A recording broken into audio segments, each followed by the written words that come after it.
এক সাহাবী আজান দিচ্ছেন, আল্লাহু আকবার, আল্লাহু আকবার, আল্লাহু আকবার, আল্লাহু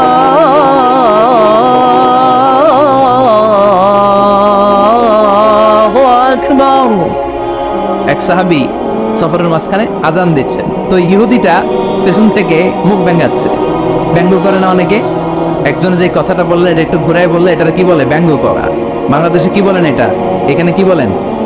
ঠেসারায়। ঠেসারায়। এক সাহাবী আজান দেয়, আরেকজন ঠেসারায়। যে ঠেসারায় সে ছোট ইহুদির বাচ্চা। সাহাবী আজান দেয়, এক গাছের ঝোপঝাড়ের পেছন থেকে ইহুদির একটা ছোট্ট ছেলে ঠেসারায়। বিশ্বনবী বললেন, এটারে ধর।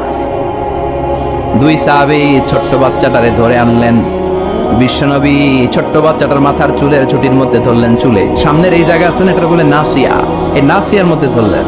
বিশ্বনবী বললেন, নাম কি? কি করস? ঠেসারাইলি কেন? ছোট্ট ছেলে বলে, মাফ করে দেন। বিশ্বনবী বললেন, না, তোর মাফ নাই, যেহেতু তুই ঠেসারাইলি।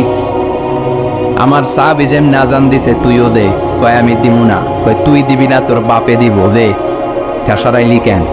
এবার বিশ্বনবীও ছাড়ে না, ভয়ের চোটে ওই ছোট্ট ইহুদির বাচ্চা আজান দিচ্ছে, আল্লাহু আকবার, আল্লাহু আকবার, আল্লাহু আকবার, আল্লাহু আকবার, আশহাদু আল্লা ইলাহা ইল্লাল্লাহ, আশহাদু আল্লা ইলাহা ইল্লাল্লাহ। এরপর আর করে না। এরপরে আর, কারণ ইহুদিরাও আল্লাহরে মানে কিন্তু নবীরে মানে না। কারণ এরপরে আছে আশহাদু আন্না মুহাম্মাদুর রাসূলুল্লাহ সাল্লাল্লাহু। বিশ্বনবী আবার মাথার চুল ধরে টান দিলেন, ঠেসারাইলি কেন? ইহুদির ছোট্ট ছেলেটা এবার বয়ের চোটে আমার মাইরা ফালাইব। বয়ের চোটে এবার আশহাদু আন্না মুহাম্মাদুর রাসূলুল্লাহ সুবহানাল্লাহ পড়ো। এটা ছিল এই ছেলেটা ইহুদি থাকার কথা ছোট্টবেলায় মদিনায় যখন বিশ্বনবী গেলেন। এরপরে শেষ জীবনে সে কালিমা পড়ে মুসলমান হয়েছে। আলহামদুলিল্লাহ। কন কালিমা পড়ে মুসলমান হওয়ার পরে বিশ্বনবী তার মাথার চুল ধরে যেরকম টান দিছিলেন আর বলছিলেন, ঠেসারাইলি কেন? আজান দে। মাথার সামনের যে অংশে তিনি চুলে খাপ করে ধরেছিলেন, ওই সাহাবী ইহুদি থেকে কালিমা পড়ে সাহাবী হওয়ার পরে বিশ্বনবীর ধরা ওই চুলগুলো তিনি জীবনও কাটেন নাই। এই সাহাবী ডান দিক দিয়ে চুল কাটে, বাম দিক দিয়ে কাটে, পেছন দিয়ে কাটে, সামনের চুল কাটে না। সামনের চুল বড় হতে হতে মহিলাদের মতো এত বড়, পেছনে কোনো চুল নাই, ডানে বায়ে চুল নাই। চুলগুলো পেঁচিয়ে মাঝখানে রাখে আর পাগড়ি পরে। কারো সামনে যখন পাগড়ি খোলে অদ্ভুত চুল দেখে সবাই ভয় পায়। সবাই বলে, ও সাহাবী, ঘটনা কি? তোমার মাথার সামনের চুল বড় কেন? এটার কারণ হলো আমি নবীর সাহাবীরে ঠেসারাইছিলাম। কি করছিলাম? আমি ব্যঙ্গ করেছি নবীর সাহাবীকে। সে কারণে আমি যখন ইহুদি ছিলাম, আমার পেয়ারা নবী, আমার বিশ্ব নবী, আমার প্রাণের রাসূল আমার মাথার চুল ধরে বলেছিলেন আজান দে। আমার নবীর বরকতময় হাত আমার মাথার যেই চুলের মধ্যে লেগেছে, মরার আগের দিন পর্যন্ত আমি চাই ওই চুলটা নিয়ে আমি কবরে যাব। এই চুল আমি কাটবো না, এটা আমি রেখে দেবো। সুবহানাল্লাহ পড়েন। বিশ্ব নবী আমাদের জন্য মডেল। আমাদের মডেল কে? চিল্লায় বলো, আমাদের মডেল কে? পৃথিবীর কোন নেতা খেতা আমাদের মডেল নয়। পৃথিবীর কোন নায়ক নায়িকা আমাদের মডেল নয়। আমাদের মডেল কে? জোরে বলেন, মডেল কে? নাকি শাহরুখ খান, আমির খান, হিরো আলম? আমাদের মডেল কে? আমাদের মডেল একটাই। তিনি কে? সবাই বলেন, তিনি আমাদের মডেল। এজন্য আল্লাহ সূরা দিলেন লেভেল প্লেইং ফিল্ড, সূরাতুল আহজাব। মনে আছে? ভুলে গেছেন মনে হয়। দল কি একটা থাকবে না অনেকগুলা? অনেক দল থাকবে, অনেক মত থাকবে, অনেক মার্কা থাকবে। এই দল নিয়েও মাঝে মাঝে মারামারি আছে না নাই? এই মারামারি যদি বন্ধ করতে হয়, একজনকে মডেল মানবা, তিনি কে? এই জন্যই সূরাতুল আহজাব দলাদলির সূরার মধ্যে আল্লাহ এই মডেলের কথা বললেন, মা কানা মুহাম্মাদুন আবা আহাদিম মির রিজালিকুম ওয়ালাকিন রাসূলুল্লাহি ওয়া খাতামান নাবিয়্যিন ওয়া কানা আল্লাহু বিকুল্লি শাইইন আলিমা। পড়েন আল্লাহু আকবার। দলাদলি থাকবে। দলাদলি কমবে কেমনে? মারামারি কমার একটাই মাধ্যম, একজনকে নেতা মানতে হবে, তিনি আমার নেতা, তোমার নেতা বিশ্বনবী। মাঝে মাঝে একটু মজা করতে হয়, ঠিক কিনা? বিশ্বনবীও করতেন। বিশ্বনবী এক কালো নারীকে দেখে বললেন, লা ইয়াদখুলুল জান্নাতা সাওদা ওয়ালা সাফরা। কি নবী ছিলেন আমার! Sense of humour, sense of humour, sense of fun, sense of kidding. কি সুন্দর দুষ্টামি করতেন। বিশ্বনবী এক কালো মহিলাকে দেখে বললেন, কোন কালো নারী তো জান্নাতে যাবে না। মহিলা কান্না শুরু করে দিল। বলল, নবী এটা কোনো কথা হইল নাকি? জান্নাতে যাবো না কেন? কালা কি আমি হইছি নাকি? কালা আমারে বানাইছে কে? আবার ধলা আমনেরে বানাইছে কে? তিনি বানিয়েছে, তো আমার দোষ কি? ওই মহিলা কান্না শুরু করে দিয়েছেন, নবী আপনি বলেছেন 4টা কাজ করলে জান্নাতের 8টা দরজা খোলা সব নারীদের জন্য। 1 হলো যে নারীরা নামাজ পড়বে, 2 হলো রোজা রাখবে, 3 হলো স্বামীর কথা শুনবে, 4 হলো পরকিয়া না করে সতীত্বের হেফাজত করবে। 4টা কাজ করলে জান্নাতের 8টা দরজা খুলে দিবে কে? ও নবী আমি তো 4টাই করি, কেন জান্নাতে যাব না আপনি বলেন? বেজায় কান্না। কান্না করতে করতে মহিলা অস্থির। বিশ্ব নেই বললেন, থামো, আরে এত কেঁদো না, কেঁদো না, আমি তো মজা করছি। কি করছি? I'm just kidding you. আমি মজা করেছি, আমি ফান করেছি, আমি তো রসিকতা করে বলেছি তুমি যখন জান্নাতে যাবা তখন এরকম কুচকুচে কালো থাকবা না, তোমাকে পূর্ণিমার চাঁদের মতো সুন্দরী বানায় দিবে কে? বিশ্ব সুন্দরী হয়ে হুরদেরকে ফেল করে তোমার রূপের ঝলকানিতে হুরেরাও ফেল। সুবহানাল্লাহ, এরকম সুন্দরী হয়ে যাবা। This is the sense of fun. বিষ্ণুবী কিন্তু মাঝে মাঝে এরকম ফান করতেন। সুবহানাল্লাহ পড়েন। আবার এক সাহাবী নাম আব্দুল উজ্জা, কালিমা পড়ার পর নাম হয়ে গেল আব্দুর রহমান। এই সাহাবীর সাথে সব সময় বিড়াল থাকে। কি থাকে? জাহিলি যুগের নাম ছিল আব্দুল উজ্জা। উজ্জা একটা মূর্তির নাম, এই মূর্তির গোলাম। ইসলাম ধর্ম গ্রহণের পরে নাম রাখলো আব্দুর রহমান। কার গোলাম? জোরে বলেন। আব্দুর রহমান হওয়ার পরে এই সাহাবা সব সময় বিড়াল নিয়ে ঘুরে। মসজিদে আসলো, কাঁধে বিড়াল, মাঝে মাঝে জামার আস্তিনের ভিতরে বিড়াল, মাঝে মাঝে পকেটে বিড়াল লইয়া নামাজ পড়ে। সুবহানাল্লাহ।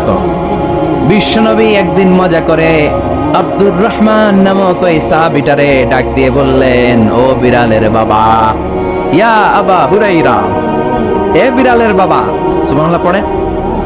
আবু হুরায়রা কয়, বিশ্বনবী বলছে বিড়ালের বাবা। আমার নবী যদিও মজা করে ভালোবাসা থেকে আমার নাম দিয়েছে বিড়ালের বাপ, আজকে থেকে কেউ আমার আব্দুর রহমান ডাকবি না, মরার আগের দিন পর্যন্ত আমি থাকবো বিড়ালের বাপ। বিড়ালের বাপ আমি। কিসের বাপ? সুবহানাল্লাহ। কি ভালোবাসতো সাহাবারা। কাআন সাফসাফা লা তারা ফিহা ইওয়াতাও ওয়ালা ইওয়াজাও ওয়ালা আমতা। আল্লাহ বললেন, আমিও কিয়ামতের ময়দানে লেভেল প্লেইং ফিল্ড করব, একেবারে সমান, কোনো উঁচু নিচু নাই। সবাই উলঙ্গ হয়ে দাঁড়াবো, গায়ে কোনো জামা নাই, কাপড় নাই, কোনো ড্রেস নাই, কিচ্ছু নাই, বাহাদুরি নাই, ক্ষমতা নাই, প্রশাসনও নাই। Level playing field. কথা বলেন। কিচ্ছু নাই, তার মানে লেভেল প্লেইং ফিল্ড। মা এসে বললেন, ইয়া রাসূলুল্লাহ, ওই লেভেল প্লেইং ফিল্ডে যখন আমরা উলঙ্গ হয়ে দাঁড়াবো আমাদের কি লজ্জা লাগবে না? No one has any garment in their body, any dress in their body. কারো গায়ে কোনো জামা নাই, কোনো পোশাক নাই। Don't they feel any shy? Don't they feel any shame? লজ্জা লাগবে না? বিষ্ণু বললেন, আয়েশা, এখনকার দিনটার মতো সে লেভেল প্লেইং ফিল্ডের দিনটা নয়, সে দিনটা বড় ভয়ঙ্কর দিন। মাথার সূর্যটা কাছে নেমে আসবে, মাথার মগজগুলো সূর্যের তাপে গলে গলে নাকের ছিদ্র কানের ছিদ্র দিয়ে বেয়ে বেয়ে পড়বে। সবাই তৃষ্ণার্ত, ঘর্মাক্ত, ক্লান্ত, শ্রান্ত, পেরেশান। ভাই ভাইরে চিনে না, বন্ধু বন্ধুরে চিনে না, পীর সাহেব মুরিদরে চিনে না, নেতা কর্মীরে চিনে না। চিল্লা এখন ঠিক কিনা? Level playing field. কেউ কাউকে চিনে না, সব খালি দৌড়, আইজো দৌড়, কাইলো দৌড়। কারো গায়ে জামা নাই। আয়েশা, সেদিনটা বড় ভয়ঙ্কর। তৃষ্ণার চোটে জিহ্বাটা বের হয়ে কুকুরের মতো নাভিস্থলে এসে ঝুলতে থাকবে। কুকুরের জিহ্বা যেমনি গ্রীষ্মকালে ঝুলে। আল্লাহ তুমি বাঁচাও বলে যে চিৎকার শুরু করবে। কার গায়ে জামা আছে, কার গায়ে জামা নাই, এটা কারো খেয়ালই থাকবে না রে Ayesha. This is called level, কথাগণ, লেভেল প্লেইং ফিল্ড, সবার সমান সুযোগ, কারোর জন্য এক্সট্রা কোনো সুযোগ নাই। আল্লাহ এক্সট্রা কোনো সুযোগ নাই। আল্লাহ আমাদের দেশেও তুমি লেভেল প্লেইং ফিল্ডের নির্বাচন উপহার দেওয়ার তৌফিক দান করো। নির্বাচন পূর্ব যত সহিংসতা, মারামারি, অস্থিরতা, বোমাবাজি, হামলা, এগুলো থেকে আমার দেশকে তুমি বাঁচাও। এমন নেতা নেত্রী আমাদের জন্য নির্ধারণ করো যাদের কাছে আমাদের কোরআন নিরাপদ, যাদের কাছে আমার ইসলাম নিরাপদ, যাদের কাছে এদেশের 17 কোটি মানুষ নিরাপদ। চিল্লায় বলেন ঠিক কিনা? গণতান্ত্রিক দেশে সবচেয়ে বেশি প্রায়োরিটি পাবে জনগণ, ঠিক না? আপনাদের ভোটেই নেতারা নির্বাচিত হয়। এখন আমনে করে ভুলে গেলে চলবে? কথা বলেন। এ দেশটা সচল আছে এদেশের মানুষের টাকায়। আমাদের প্রায় 1.5 কোটি লোক দেশের বাইরে কাজ করে। কি করে? কথা কয় না। আমরা কাজ করি, কাজ করে খাওয়া নবীদের সুন্নাত। সুবহানাল্লাহ পড়েন। দাউদ আলাইহিস সালাম নিজে কাজ করে ওইটা দিয়ে যে অর্থ উপার্জন করতেন সেটা খেয়ে জীবিকা চালাতেন। চিল্লায় পড়েন সুবহানাল্লাহ। বিশ্বনবী নিজে কাজ করতেন, বিজনেস করতেন, ছাগল চড়াতেন। খাদিজাতুল কুবরা তাহেরা, বিশ্বনবীর প্রথম স্ত্রী, প্রিয়তমা স্ত্রী, ওনার আন্ডারে বিশ্বনবী জব করতেন, চাকরি করতেন, মাথার ঘাম পায়ে ফেলে উপার্জন করতেন। চিল্লায় এখন ঠিক কিনা? আমার দেশের প্রায় 1.5 কোটি মানুষ দেশের বাইরে কাজ করে, আর তাদের টাকায় সচল থাকে আমার দেশ। এজন্য তাদের মর্যাদা সবচেয়ে বেশি, জনগণের মতামতের মর্যাদা সবচেয়ে বেশি। খেটে খাওয়া মানুষের মনে কি জ্বালা যন্ত্রণা, এটার মর্যাদা ইসলামে সবচেয়ে বেশি। চিল্লায় বলেন ঠিক কিনা? সৌদি আরবে আমার যে ভাইয়েরা মেথরের চাকরিও করে, তারও 20,000 টাকা দেশে ঢুকে।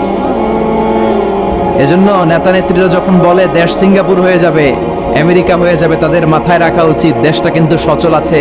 আমার বিদেশি যে প্রবাসী ভাইরা তাদের কষ্টার্জিত অর্থের টাকায়। চিল্লায় বলেন ঠিক কিনা? এজন্য জনগণের রায় সবচেয়ে বড় রায়। যাদের হৃদয়ে আল্লাহর ভয় আছে তাদেরকে কোনো কিছু দিয়ে কেনা যায় না। ফাঁসির মঞ্চ তার কাছে জান্নাতের গুলবাগিচা। চিল্লায় বলেন ঠিক কিনা? ভয় নাই। মুমিনের ভয় অন্তরে থাকে শুধু একজনের, তিনি কে? চিল্লায় বলেন তিনি কে? আর শাহাদাতের মৃত্যুর চাইতে শ্রেষ্ঠ মৃত্যু আছে?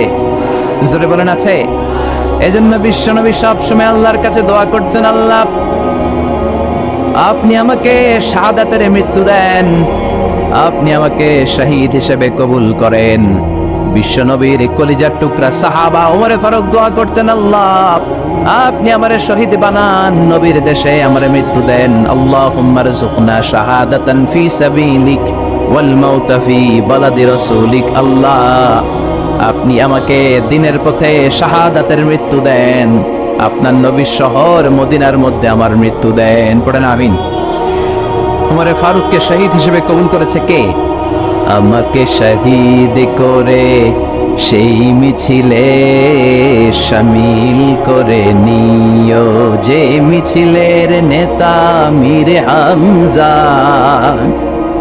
খোবায়েব খাব্বাব আল্লাহর কাছে যারা অতি প্রিয়, শামিল করে নিও আমাকে শহীদ করে ওই মিছিলে শামিল করে নিও। পড়েন আমিন। চিৎকার করে পড়তে হবে আমিন। আবার বিষ্ণু বললেন যে আল্লাহর কাছে শাহাদাতের মৃত্যু চায়, মান সাআলাল্লাহ আশ-শাহাদাতা বাল্লাগাহুল্লাহু মানাজিল আশ-শুহাদা ওয়া ইন মাতা আলা ফিরাশি। অন্তর থেকে ভালোবেসে, হৃদয় দিয়ে ইখলাসের সাথে কেউ যদি আল্লাহর কাছে শাহাদাতের মৃত্যু কামনা করে, ওই লোকটা যদি বিছানায় পড়েও মারা যায়, কিয়ামতের দিন শহীদদের কাতারে তারে দাঁড় করাইয়া দিবে কে? এটা জানাচনা কোনো কথা নয়। দুর্বল ইমানদারের কোন লোক শাহাদাতের মৃত্যুকে কামনা করতে পারে না। চিল্লায় কোন ঠিক কিনা? ভীরুরা মৃত্যুরে ভয় পায়, কাপুরুষরা মৃত্যুকে ভয় পায়। কোরআনের সৈনিক, হকের পথের সৈনিক, ইসলামী আন্দোলনের সৈনিক মৃত্যুরে কোনোদিন পরোয়া করে না। চিল্লায় কোন ঠিক কিনা? কাফেররা প্রতিদিন 3 বার মরে। কাফির, মুশরিক, নাস্তিক এরা দিনে মরে কয়বার? আর মৃত্যুরে ভয় পায়। আর আমরা মৃত্যু কোথায় খুঁজে বেড়াই? চিল্লায় বলো ঠিক কিনা? কারণ আমরা জানি বাঁচলেও লাভ, মরলেও লাভ। মরলে আমাদেরকে শাহাদাতের শরবত পান করাবে কে? আল্লাহ তুমি আমাদেরকে শাহাদাতের মৃত্যু দাও। আর জোরে চিল্লায় পড়েন আমেন। আবার আল্লাহ বললেন, খবরদার আমার শহীদদেরকে মৃত বলো না। ولا تقولوا لمن يقتل في سبيل الله أموات بل أحياء ولكن لا تشعرون। খবরদার, আল্লাহর রাস্তায়, আল্লাহর জমিনে আল্লাহর দ্বীনকে কায়েম করতে যে দেহের তাজা রক্ত বিলিয়ে দিয়ে যারা শহীদ হয়, খবরদার তাদেরকে মৃত বলো না, তারা জীবিত। কার কথা? চিল্লায় বলেন কার কথা? শহীদ যখন শাহাদাত বরণ করে, গায়ের রক্ত ঝরতে থাকে, তারে গোসল দেওয়া যায় না। বিশ্বনবী বলেছেন রক্ত সহ দাফন দাও, কারণ কিয়ামতের ময়দানে টকটকে রক্ত মাখানো সাদা কাফনের মধ্যে লাল রক্ত লাগলে এটা সুন্দর দেখায়। টকটকে লাল তাজা রক্ত নিয়ে কিয়ামতের ময়দানে শহীদরা দাঁড়াবে আর বলবে, আল্লাহ আরেকবার পাঠাও, আরেকবার দুনিয়াতে পাঠাও, আবার জীবনটারে তোমার রাস্তায় বিলিয়ে দিয়ে শহীদ হয়ে আসি। আল্লাহু আকবার। এটা ভীরুদের কাজ নয়, এটা মুনাফিকদের কাজ নয়, এটা ইমানদারদের চ্যালেঞ্জ। মুমিন মাত্রই তার হৃদয়ের ভিতরে শাহাদাতের তামান্না থাকবে। চিল্লায় বলো ঠিক কিনা? এজন্য ইসলামী আন্দোলনের সিপাহী সালার যারা, ইসলামের জন্য যারা জীবনটারে বিলিয়ে দিল, শাহাদাতের পেয়ালা পান করলো, আল্লাহ শাহাদাতের সর্বোচ্চ মর্যাদা তুমি তাদের নসিব করো। আমরাও যেন শাহাদাতের তামান্নায় বিভোর থাকতে পারি, কায়মনোবাক্যে তোমার কাছে দোয়া করতে পারি, তুমি তৌফিক দাও। এজন্য ফাঁসিয়াখালীর ভাইয়েরা ফাঁসিকে ভয় করে না। চিল্লায় বলো ঠিক কিনা? মুমিন বান্দারা ইসলামের পক্ষে থাকার কারণে যে জেল জরিমানা আসে, হুমকি ধামকি, এটারে ভয় করে না। মুমিন ভয় করে একজন রে, তিনি কে? চিল্লায় বলেন তিনি কে? বিশ্বনবী বললেন, আমি চলে যাব। আল্লাহ দ্বীনকে পরিপূর্ণ করেছেন। বিদায় হজের ভাষণে বিশ্বনবী বললেন, আল ইয়াউমা আকমালতু লাকুম দীনাকুম ওয়া আতমামতু আলাইকুম নি'মাতি ওয়া রাদিতু লাকুমুল ইসলাম দীনা। ইসলামকে তোমাদের ধর্ম বানিয়ে আল্লাহ খুশি হয়ে গেলেন। সুবহানাল্লাহ। ইসলামকে আমাদের ধর্ম বানিয়ে আল্লাহ খুশি। আমরা ইসলামকে পেয়ে খুশি না বেজার? সবাই খুশি। এজন্য আমরা সালাম ফিরানোর পরে, নামাজের পরে পড়ি, রাদিতু বিল্লাহি ওয়া বিল ইসলামি ওয়া বি মুহাম্মাদিন। তার মানে ইসলাম হিসেবে, ধর্ম হিসেবে ইসলামকে মনোনীত করে আল্লাহ যেমনি খুশি, আমরাও তেমনি খুশি। ঠিক কিনা? এজন্য ইসলামের বাণী চারদিকে ছড়িয়ে পড়বে। ইসলামকে কেউ দাবিয়ে রাখতে পারে না। ইসলাম হচ্ছে বীজের মতো, চারা বীজের মতো। চারা বীজ মাটিতে ঢুকাই দিলে কি হয়? কি হয়? ইসলামের বিরোধীরা ইসলামের মাটির ভিতরে ঢুকাই দিতে চায়, কিন্তু ইসলাম হচ্ছে বীজ, এটা মাটিতে ঢুকাই দিলে ঢুকে থাকে না, এটা উপরের দিকে ওঠে। সুবহানাল্লাহ করবেন না? আবার বিশ্বনবী বললেন, ইন্নাল্লাহা জাওয়ালি আল আরদা কুল্লাহা। আল্লাহ গোটা বিশ্বটাকে আমার কাছে ছোট্ট এরকম একটা বলের মতন করে তুলে ধরেছে। ফারাআইতু মাশারিকাহা ওয়া মাগারিবাহা। আর আমি পৃথিবীর পাশ্চাত্য, পৃথিবীর পূর্ব থেকে পশ্চিম প্রান্ত পর্যন্ত সবটা আমি দেখেছি ছোট্ট বলের মতো। আর আল্লাহ বলে দিয়েছেন, নবী আপনার দু চোখ দিয়ে আপনি পৃথিবীর যতটুকু জায়গা দেখলেন, ঠিক ততটুকু জায়গায় ইসলামের বাণী আমি আল্লাহ পৌঁছে দেব। পৃথিবীর এমন কোন ঘর থাকবে না, বিষ্ণু বললেন, লা বাইতা ওয়াবার ওয়ালা মাদার ইল্লা আদখালাহু আল্লাহু হাদা দ্বীন। এই পৃথিবীর বুকে এমন কোন ছনের ঘর নাই, এই পৃথিবীতে এমন কোন টিনের ঘর থাকবে না, এমন কোন পাহাড় থাকবে না, এমন কোন পর্বত থাকবে না, এমন কোন জঙ্গল থাকবে না, এমন কোন গুহা থাকবে না যেটার ভিতরে ইসলামের বাতাস পৌঁছে যাবে না। কার কথা? এজন্য এই ইসলামরে ঠেকায় রাখা যাবে? এই কোরআনের মাহফিলরে বন্ধ করা যাবে? এক জায়গায় বন্ধ করলে আরো অনেক জায়গায় সুযোগ আছে না নাই? সুযোগ আমাদের আছেই, এই সুযোগকে কাজে লাগাতে হবে। বিশ্বনবী বললেন, সুযোগ কাজে লাগাও, মঞ্জিলে মাকসিদে পৌঁছার জন্য সর্বোচ্চটা দিয়ে তুমি চেষ্টা করো। আমরা দৌড়ে দৌড়ে জান্নাতে যেতে যাই, আমাদেরকে থামিয়ে দেয়া হলে আমরা হেঁটে হেঁটে যাব। আমাদেরকে যদি হাঁটতে দেয়া না হয়, আমাদেরকে যদি বসিয়ে দেয়া হয়, আমরা খুঁড়িয়ে খুঁড়িয়ে সামনে আগাবো। আমাদেরকে যদি খুঁড়িয়ে খুঁড়িয়ে আগাতে দেয়া না হয়, আমাদের দুটি চোখ দিয়ে আমরা আমাদের পথের দিকে তাকিয়ে থাকবো। চিল্লায় বলো ঠিক কিনা? আমাদের অদম্য উৎসাহ, আমাদের উচ্ছ্বাস পৃথিবীর কোন শক্তি থামিয়ে দিতে পারে? এটাই ইসলামের বৈশিষ্ট্য। এই জন্য ইসলামকে পেয়ে আমরা খুশি না বেজা? ইসলাম দিয়ে আল্লাহও খুশি, ইসলাম পেয়ে আমরাও খুশি। চিল্লায় পড়েন সুবহানাল্লাহ। আমরা যেই বইটা থেকে কথা বলবো, এই বইটাতে কোনো ভুল আছে? কেউ ভুল দেখাতে পেরেছে? এই বইটাতে সবকিছুর সমাধান আছে না নাই? সমাধান চাও। মাসউদ রাদিয়াল্লাহু তাআলা আনহুর পায়ের নলা ছিল চিকন। হাদিসে এসেছে দাকিকুস সাকাইন, ওনার পা দুইটা ছিল চিকন খেজুর পাড়ার জন্য। ইবনে মাসউদ রাদিয়াল্লাহু তাআলা আনহু যখন খেজুর গাছে উঠলেন, সাহাবারা সাইয়েদনা ইবনে মাসউদের পা দেখে হাসাহাসি শুরু করে দিল। বিশ্বনবী বললেন, খবরদার খবরদার, ইবনে মাসউদের চিকন পা দেখে তোমরা হেসো না। ইবনে মাসউদের চিকন পা দেখে তোমরা হাসো। কিয়ামতের ময়দানে ইবনে মাসউদের এই চিকন পা গুলো যদি মিজানের পাল্লায় রেখে দেওয়া হয়, এই পা দুটোর ওজন উহুদ পাহাড়ের চেয়ে ওজনওয়ালা হয়ে যাবে। এজন্য খবরদার, জিহ্বা আছে বলে যে কোনো কমেন্ট করবেন না।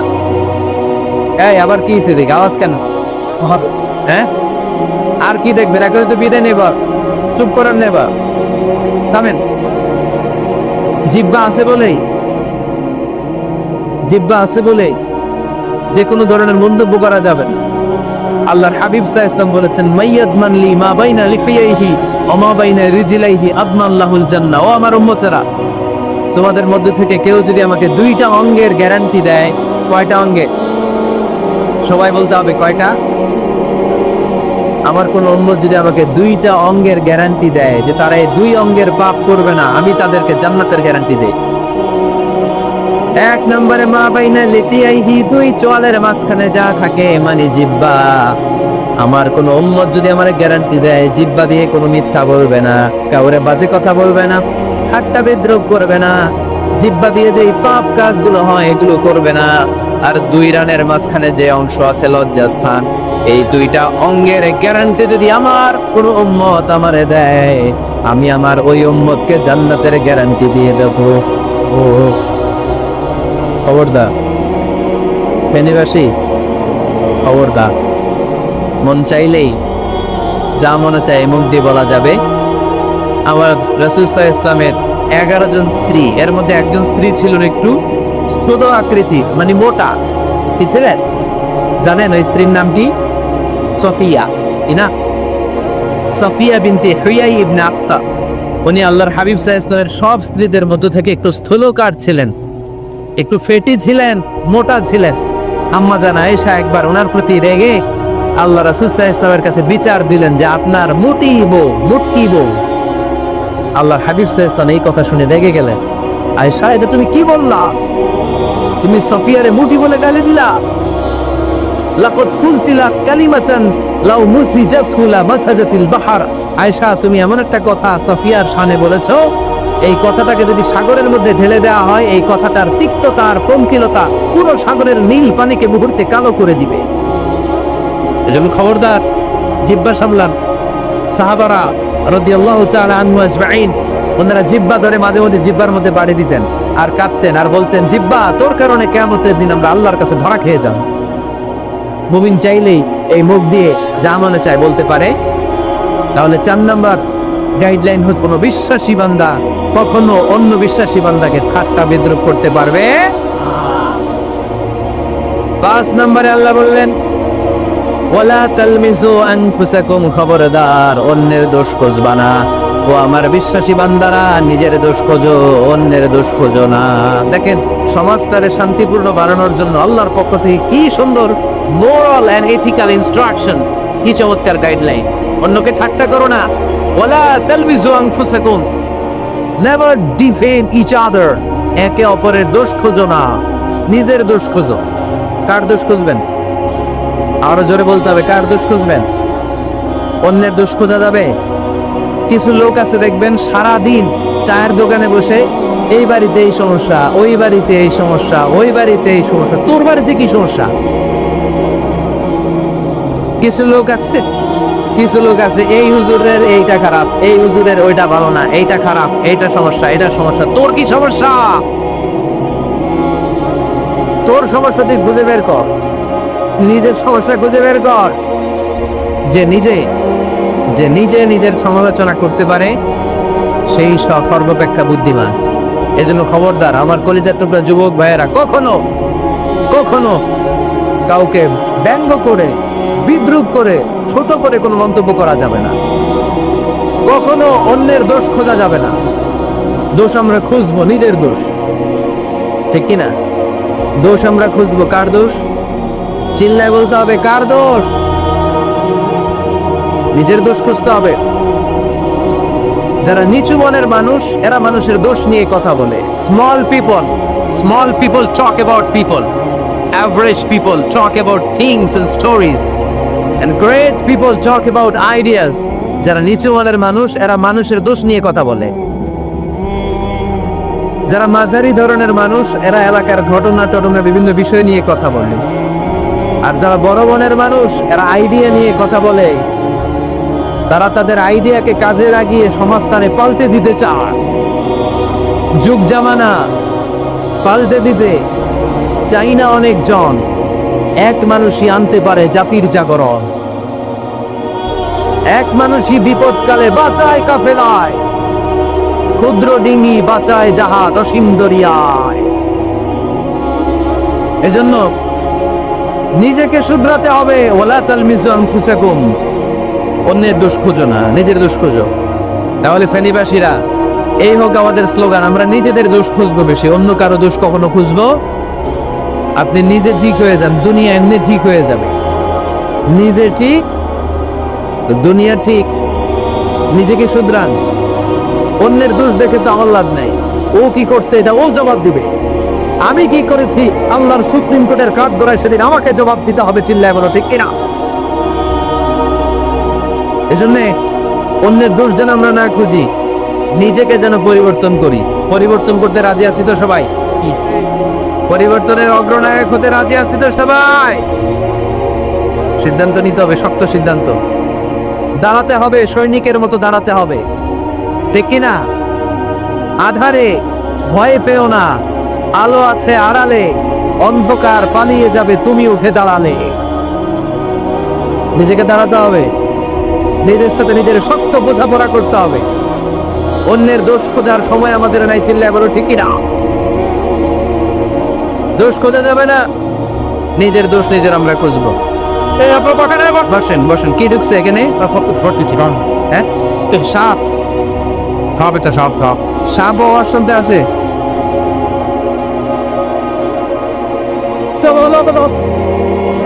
মাশাআল্লাহ। এইখানে এখানে শ্রোতা হিসেবে আছে বীর মুজাহিদ, মেরে ফেলছে এটারে। ঠিক আছে ঠিক আছে ঠিক আছে, বসুন।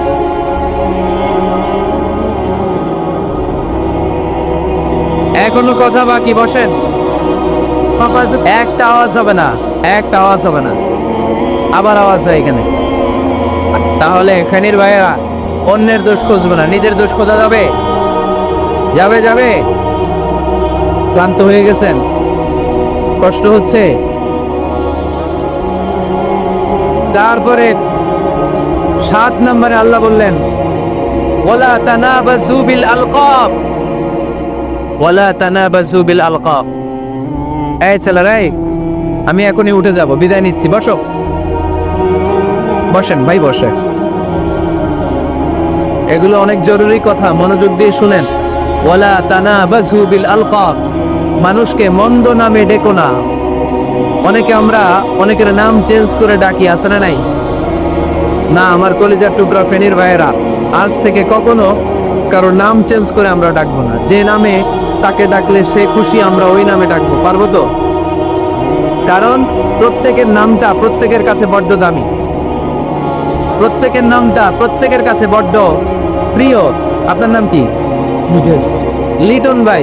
মাহবুব হক লিটন। মাহবুব হক লিটন ভাই। আপনার কাছে মনে হতে পারে আরে লিটন একটা নাম হইলো, তো কত আছে আমাদের এলাকায়। না, এলাকায় অনেক আছে ঠিক, কিন্তু লিটন ভাইয়ের কাছে লিটন নামটা খুব আদরের, যত্নে। ঠিক কিনা? আমার নাম কি? আমার নাম মিজান।